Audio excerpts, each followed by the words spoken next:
Start करना है exercise 7.5 का। सॉरी बेटा, इस सवाल में कहा जा रहा है find the acute angle between L1 and L2। अब इससे क्या मुराद है बेटा? बराए मेहरबानी सब इधर देखें। बेटा, अगर दो लाइंस एक दूसरे से इंटरसेक्ट कर रही है तो दो लाइंस दो तरीके के एंगल्स बना रही होती हैं। एक एंगल यहाँ बन रहा होता है जो कि छोटा एंगल होता है, फॉर एग्जांपल ये 60 है। दूसरा एंगल होता है यहाँ पर जो कि बड़ा एंगल है, ये फॉर एग्जांपल 120 है। अब 120 के opposite vertically opposite angle same होते हैं, यहाँ भी 120 बनेगा। यहाँ एंगल 60 के ऑपोजिट 60 बनेगा। तो अगर दो इंटरसेक्टिंग लाइंस की बात करें तो दो इंटरसेक्टिंग लाइंस दो तरह के एंगल्स बनाती हैं। पहला एंगल एक्यूट एंगल है, 90 से छोटा है। ये दूसरा एंगल ऑब्ट्यूज एंगल है जो कि 90 से बड़ा है। तो जब भी दो लाइंस एक दूसरे से इंटरसेक्ट करेंगी तो दो लाइंस दो एंगल्स बना रही होंगी, ऑब्ट्यूज एंगल, एक्यूट एंगल। अब सवाल ये पैदा होता है कि एक्यूट एंगल कब निकलेगा? बेटा, जब भी दो लाइंस के दरमियान के एंगल की बात हो रही है, जितने भी सवाल हैं उन सब में एक्यूट एंगल निकालना है, ऑब्ट्यूज एंगल नहीं निकालना।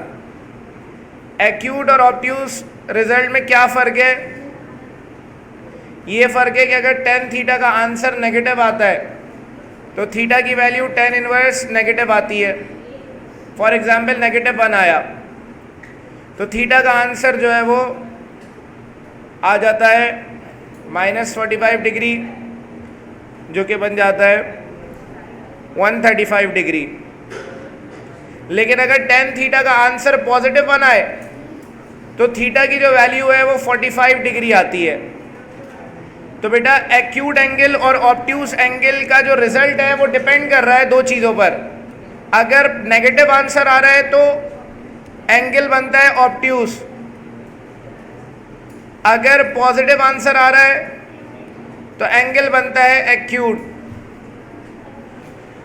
तो बेटा, हमें एक्यूट एंगल लाने के लिए आंसर पॉजिटिव चाहिए होगा हर सूरत में।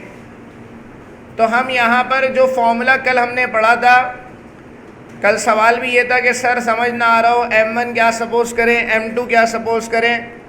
तो बेटा, जब भी दो लाइंस की इक्वेशन दी हो या पॉइंट्स दिए हुए हो, M1 M2 आप किसी को भी सपोज कर लें, बस आपने करना क्या है, ये जो फॉर्मूला था इस पर मॉडुलस लगा देना है। मॉड इसलिए लगाना है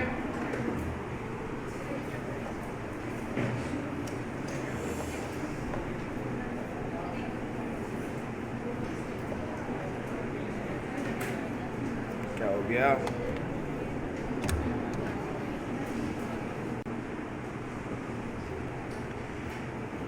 तो यहाँ पर हमने इक्वेशन से स्लोप निकाला है। कोफिशिएंट ऑफ x की जगह 3 रखा, कोफिशिएंट ऑफ y की जगह -1 रख दिया। m1 की वैल्यू आ गई 3। अब m2 निकालेंगे।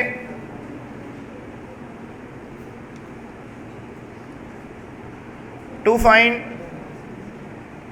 m2, let m2 be the slope of line L2। L2 की इक्वेशन है y is equals to -4x plus 3। ये 4x दूसरी तरफ चला जाएगा, 4x plus y -3 0 के बराबर आ गया। बेटा, इस पे भी फॉर्मूला वही लगेगा स्लोप निकालने का, minus coefficient of x, x का कोफिशिएंट 4 है, कोफिशिएंट ऑफ y, y के साथ 1 लिखा हुआ है, कुछ नहीं लिखा हुआ। तो m2 की वैल्यू -4 आ गई। m1 m2 हमने दोनों निकाल लिया। अब दोनों लाइंस के दरमियान का एंगल चाहिए। तो हम यहाँ पर लिखेंगे भाई to find theta, since tan theta is equals to mod of m1 minus m2 upon 1 plus m1 m2।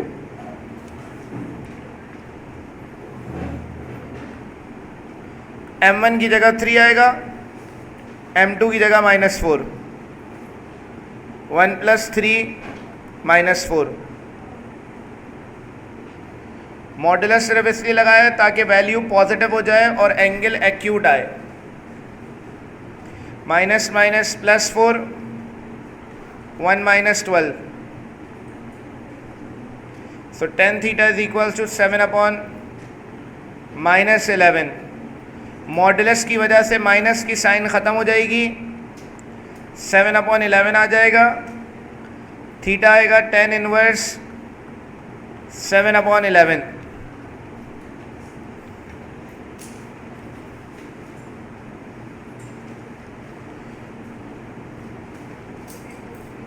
is the required value। अच्छा बेटा, क्वेश्चन नंबर 7 देखिएगा आप लोग। Determine the acute angle between the straight line, line की equation given है, and the straight line passing through these 2 points. तो दो चीज़ें गिवन है, एक तो लाइन की इक्वेशन गिवन है, दूसरा लाइन के 2 पॉइंट्स गिवन है। तो जो पहली लाइन की इक्वेशन गिवन है, हमने इसके स्लोप को m1 कह दिया। Let m1 be the slope of x minus y plus 4 is equals to 0। Line की इक्वेशन की जब बात होगी तो इक्वेशन पे हम फॉर्मूला लगाएंगे minus coefficient of x upon coefficient of y। x का कोफिशिएंट 1 है, y का कोफिशिएंट -1 है, दोनों को कैंसिल किया, माइनस की साइन को, तो m1 आ गया 1। बेटा जो दूसरे पॉइंट्स गिवन है 2, इन दोनों पॉइंट्स को a और b का नाम दे दिया। a पॉइंट और b पॉइंट लाइन के 2 पॉइंट्स गिवन है। जब भी लाइन के 2 पॉइंट्स गिवन होंगे तो स्लोप का फॉर्मूला लगेगा y2 minus y1 upon x2 minus x1। बेटा a x1 y1 है, b x2 y2 है। y2 की जगह 4, y1 की जगह -2, x2 की जगह -2, x1 की जगह 3 रख दिया।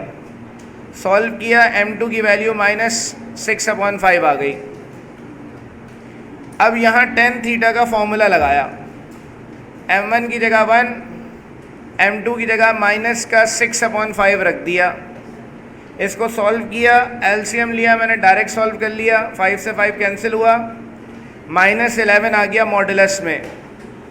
मॉड का काम है माइनस की साइन को ख़त्म कर देना। tan थीटा 11 के बराबर आया, tan उधर जाकर tan इनवर्स हो जाएगा। ये आंसर आ गया इसका। बेटा क्वेश्चन नंबर 6 स्टार्ट करेंगे। क्वेश्चन नंबर 6 में कहा जा रहा है find the equation of line through 3, -2। एक लाइन की इक्वेशन निकालनी है जिसका पॉइंट है 3,2 sorry. Making angle of 45 degree with the line. कह रहे हैं कि ये जो रिक्वायर्ड लाइन है ये 45 डिग्री का एंगल बना रही है दूसरी लाइन के साथ। मतलब मैं ये कहूँ तो कि एक लाइन है जिसका एक पॉइंट दिया हुआ है 2,3। इस लाइन को फॉर एग्जांपल L1 कह रहा हूँ। यहाँ कहा जा रहा है कि एक और लाइन है जो कि इससे इंटरसेक्ट कर रही है और इन दोनों के दरमियान जो एंगल बन रहा है वो 45 डिग्री का एंगल है, और जो लाइन इससे इंटरसेक्ट कर रही है उसकी इक्वेशन गिवन है। बेटा लाइन की इक्वेशन निकालने के लिए 2 चीज़ें चाहिए होती हैं। एक तो लाइन का पॉइंट चाहिए होता है, इस लाइन L1 का पॉइंट सवाल में गिवन है। दूसरी चीज़ लाइन का स्लोप चाहिए होता है। 2 चीज़ें लाइन की इक्वेशन निकालने के लिए चाहिए, एक पॉइंट, दूसरा स्लोप। तो हमें यहाँ स्लोप निकालना है। स्लोप कैसे निकालें? मैं कह रहा हूँ टू फाइंड m1। हमारे पास एक इक्वेशन गिवन है सवाल में, तो जो इक्वेशन गिवन है उसके स्लोप को मैं m1 कह रहा हूँ। Let m1 be the slope of x minus 2y is equals to 3। बेटा लाइन की इक्वेशन गिवन है तो स्लोप का फॉर्मूला यूज होगा minus coefficient of x upon coefficient of y। अब यहां कोफिशिएंट ऑफ x की जगह आ जाएगा 1, कोफिशिएंट ऑफ y की जगह आएगा -2। m1 की वैल्यू आएगी 1/2। अब बेटा एक स्लोप निकल गया, असल में दूसरी लाइन का स्लोप निकालना है। दूसरी लाइन का स्लोप कैसे निकालें? दूसरी लाइन का स्लोप निकालने के लिए सवाल में एंगल दिया हुआ है। सवाल में क्योंकि एंगल दिया हुआ है तो हम एंगल वाला फॉर्मूला लगाएंगे। To find m2, let m2 be the slope of the required line L1 which makes an angle of 45 degree with x minus 2y is equals to 3। क्योंकि ये दोनों लाइंस के दरमियान का एंगल, जब सवाल में एंगल गिवन हो तो एंगल का फॉर्मूला लगेगा। tan theta is equals to m1 minus m2 upon 1 plus m1 m2। Mod लगाने की ज़रूरत इसलिए नहीं है क्योंकि थीटा पता है। थीटा की जगह 45 आएगा, m1 की जगह 1/2 आएगा।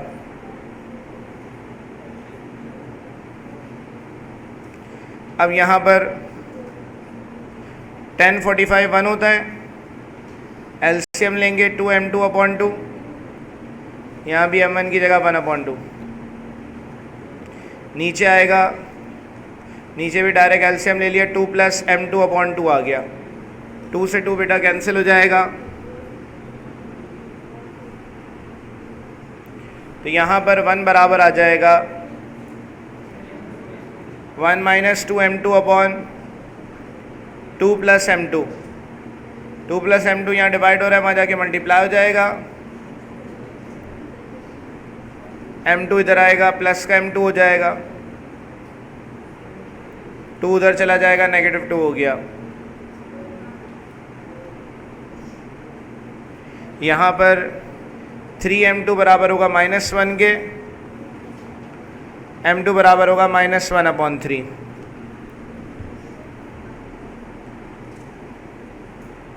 बेटा लाइन का स्लोप आ गया, ये जो लाइन है L1, इस लाइन का पॉइंट पता है 2,3, जिसको A पॉइंट कह रहा हूँ।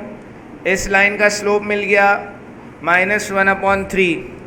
जब भी लाइन का स्लोप और लाइन का पॉइंट पता हो तो इक्वेशन निकलती है स्लोप पॉइंट स्लोप फॉर्म से।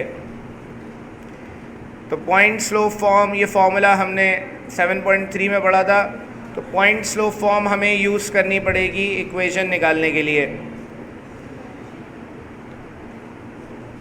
अब इक्वेशन निकालते हैं इसकी। To find equation of required line को L1 का है तो इक्वेशन ऑफ L1, इक्वेशन निकालने के लिए using point slope form. Point slope form कहते हैं y minus y1 is equals to mx minus x1 को। ये जो 2,3 पॉइंट गिवन है इसको A पॉइंट कह दिया, m की जगह m2 आएगा -1/3।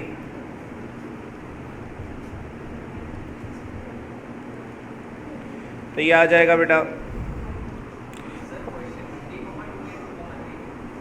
अच्छा 3,2 है, माजरत भाई, 2,3 एक बार कह रहा हूँ मैं, 3,2 है। 3,2 x1 y1 होगा, y minus y1 is equals to m x minus x1। y1 की जगह बेटा 2 आ जाएगा, x1 की जगह 3 आ जाएगा, m की जगह -1/3, 3 डिवाइड हो रहा है वहाँ जाके मल्टीप्लाई हो जाएगा, -x माइनस माइनस +3, x इधर आएगा प्लस का x हो गया, 3 इधर आएगा माइनस का 3 हो जाएगा। इक्वेशन को सिंप्लीफाई कर लेंगे, x + 3y -9 बराबर आ जाएगा 0 के।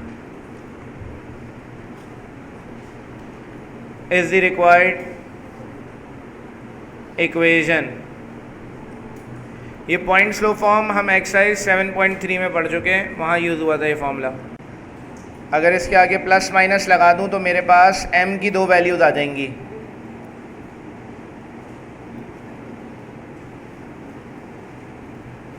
एक दफ़ा मैं इसको प्लस में लिख दूँ और एक दफ़ा मैं इसको माइनस में लिख दूँ। यहाँ पर 2 + m2 = +1 - m2, 2m2। दूसरी दफ़ा मैं लिख दूँ 2 + m2 -1 - 2m2। जब माइनस अंदर मल्टीप्लाई होगा तो -1 + 2m2 हो जाएगा, 2 + 1 बराबर हो जाएगा 2m2 - m2। m2 की एक और वैल्यू आ जाएगी 3। m2 की एक वैल्यू को यूज़ करके तो एक इक्वेशन आ गई, दूसरी वैल्यू को यूज़ करेंगे तो दूसरी इक्वेशन आएगी। ये आप कॉपी कर लें, फिर मैं समझा रहा हूँ कि 2 इक्वेशंस क्यों आई हैं यहाँ पर। पॉइंट ए यहाँ पर एज इट इज़ रहेगा 3,2, m की जगह m2 आ जाएगा जो कि 3 है। प्लस माइनस क्यों लगाया मैं भी समझाऊंगा।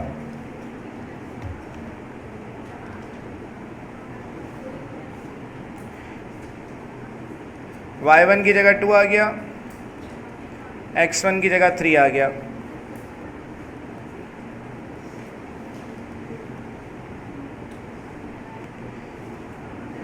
(3x - y -9 + 2), 3x - y -7 = 0।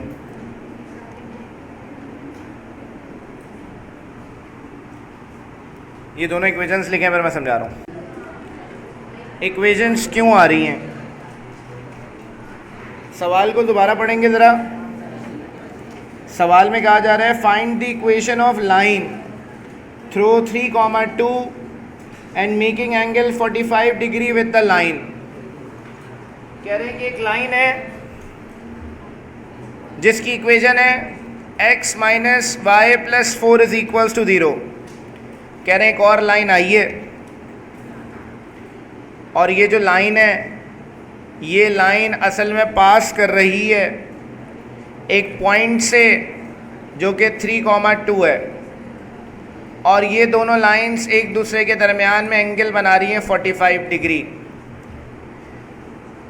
अच्छा, मैंने आपसे कहा कि जब दो लाइंस के दरमियान का एंगल हम निकालते हैं तो क्योंकि एक्यूट एंगल निकाल रहे होते हैं, हमारे सवाल की रिक्वायरमेंट होती है, इसीलिए हम m1 m2 किसी को भी सपोज करें और मॉडुलस लगा दें तो कोई फ़र्क नहीं पड़ेगा आंसर पे।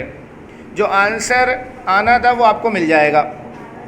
लेकिन जब एंगल आपको दिया हुआ हो तो आपको एक चीज़ का बहुत ख्याल रखना है, वो ये ख्याल रखना है कि एंगल हमेशा एंटी क्लॉकवाइज डायरेक्शन में बनेगा।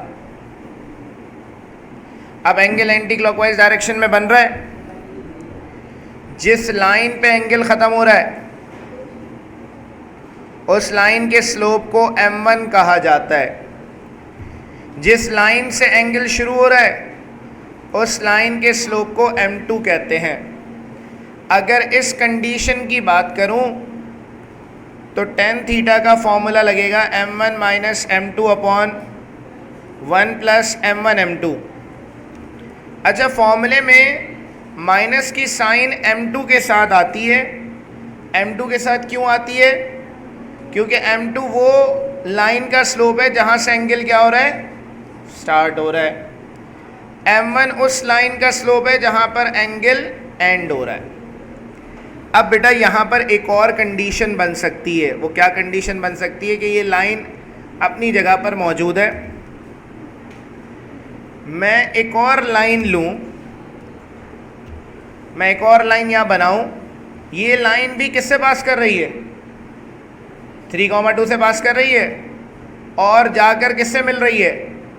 इस लाइन से ही मिल रही है। और इस लाइन से क्या बना रही है? एंगल बना रही है। और वो क्या एंगल है? 45 डिग्री का। तो दो ऐसी लाइंस हैं जो एक पॉइंट से पास करेंगी और जाकर इस लाइन से 45 डिग्री का एंगल बनाएंगी। अब एक मसला है, यहाँ एंटी क्लॉकवाइज डायरेक्शन बनानी है। एंटी क्लॉकवाइज डायरेक्शन क्या बनेगी? यहाँ ये डायरेक्शन बनेगी, ये एंटी क्लॉकवाइज डायरेक्शन है। जहाँ से एंगल शुरू हो रहा है उसको M2 कहते हैं, जहाँ एंगल ख़त्म हो रहा है उसको M1 कहते हैं। अगर मैं इस एंगल की बात करूँ तो tan थीटा का फॉर्मूला नीचे 1 + M1 M2 ही आएगा, लेकिन ऊपर फ़र्क आता है। अब यहाँ पर M2 जहाँ से एंगल शुरू हो रहा है उसको कह रहे हैं और जहाँ ख़त्म हो रहा है उसको M1 कह रहे हैं। मुझे दो अलग अलग इक्वेशंस बनाकर दो अलग अलग फॉर्मूले लगाकर सॉल्व करने पड़ते। मैंने करा क्या? मैंने ये कहा कि यहाँ पर दोनों तरफ एंगल तो 45 डिग्री का बन रहा है, मैंने इस लाइन के स्लोप को भी क्या नाम दे दिया? M1 का ही नाम दे दिया। क्यों M1 का नाम दिया? क्योंकि मैं कह रहा हूँ भाई जो रिक्वायर्ड लाइन है उसका स्लोप फॉर एग्जाम्पल M1 है। बात को मेरे समझे, जो गिवन लाइन है उसके स्लोप को मैंने M2 कह दिया। लेकिन यहां पर अगर मैं आऊं तो एंगल कहां से शुरू हो रहा है? अब एंगल शुरू हो रहा है M1 से और ख़त्म कहाँ हो रहा है? एंगल कहाँ ख़त्म हो रहा है? एंगल ख़त्म कहाँ पर हो रहा है बेटा? M2 पे ख़त्म हो रहा है, शुरू हो रहा है M1 से। जो फॉर्मूला है माइनस की साइन आती है किसके साथ? जहाँ से एंगल स्टार्ट हो रहा होता है उसको हमेशा बाद में लिखते हैं। अगर मैं M1 को बाद में लिख दूँ, M2 को पहले लिख दूँ, तो फॉर्मूले दोनों अलग अलग बन जाएंगे। मैंने क्या करा कि ये फॉर्मूला तो अपनी जगह पे रहने दिया, M1 - M2 upon 1 + M1 M2। मैंने यहाँ पर इस फॉर्मूले में से माइनस कॉमन निकाल लिया। मैंने जब यहाँ से माइनस कॉमन निकाला तो M1 क्या हो गया? पॉजिटिव हो गया। M2 क्या हो जाएगा? नेगेटिव हो जाएगा। अब दोनों फॉर्मूले एक जैसे हो गए, बस दोनों में फ़र्क किस चीज़ का है? अब प्लस माइनस का फ़र्क है। यहाँ पर अगर मैं देखूँ तो कौन सी साइन है? प्लस की साइन है। यहाँ पर अगर मैं देखूँ तो माइनस की साइन है। तो मैंने कहा दोनों फॉर्मूलों को कंबाइन कर लेते हैं। तो दोनों फॉर्मूलों को कंबाइन करके मैंने लिख दिया कि tan थीटा बराबर है plus minus M1 - M2 upon 1 + M1 M2। अगर मैं दोनों को अलग अलग रख के सॉल्व करता सवाल की लेंथ बढ़ जाती। तो सवाल की लेंथ को छोटा करने के लिए हमने यहाँ पर प्लस माइनस की साइन लगा दी। प्लस माइनस की साइन लगाने से फ़ायदा क्या हुआ? हमारे पास कितने स्लोप्स आ गए? 2 स्लोप आ गए। मतलब हमारे पास ये जो लाइन पास कर रही थी 3,2 से और दूसरी लाइन जो पास कर रही थी 3,2 से, दोनों लाइंस के स्लोप आ गए। एक का स्लोप आ गया फॉर एग्जांपल -1/3, दूसरे का स्लोप आ गया 3। तो दोनों लाइंस के स्लोप मिल गए। तो मैंने दोनों लाइंस की अलग अलग इक्वेशन निकाल ली। इस सवाल में एक गलती ये है, पुरानी किताब में ये सवाल मौजूद था, उसके अंदर एक चीज़ मेंशन थी, वो ये मेंशन थी find the equations of 2 lines. वहाँ पर मेंशन था कि भाई यहाँ पर इक्वेशंस लिखा होना चाहिए था और यहाँ पर 2 लाइंस मेंशन होना चाहिए था, लेकिन नहीं हुआ। तो हमें याद रखना पड़ेगा इस सवाल में।